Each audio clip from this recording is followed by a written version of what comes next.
తెలుగువారి ఖ్యాతిని, తెలుగువారి కీర్తి ప్రతిష్టలని ప్రపంచాన్న నలుదిశలా విశ్వవ్యాప్తం చేసిన మహానీయుడు, మహానుభావుడు, విశ్వవిఖ్యాత నటసార్వభౌమ స్వర్గీయ పద్మశ్రీ డాక్టర్ ఎన్టీ రామారావు గారి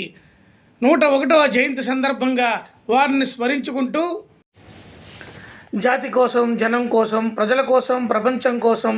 అమ్మలాంటి కమ్మనైన తెలుగు ప్రజల అభిమానం కోసం పాలు పోసే పసివాడు పాలించే నాయకుడయ్యాడు.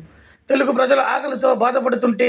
నేనున్నానని తను ముందుకు వచ్చాడు. రత్నాలను రాసులుగా, వజ్ర వైఢూర్యాలను కుప్పల కుప్పలుగా పోసమ్మి సువిశాల విజయనగర సామ్రాజ్య కీర్తి ప్రతిష్టలను ప్రపంచానికి ఇనబడింపజేసి తెలుగువారిచే అహో ఆంధ్రభోజ అనిపించుకున్న శ్రీకృష్ణదేవరాయలు ఆయనను చూసి ఈర్ష్య పడతాడేమో.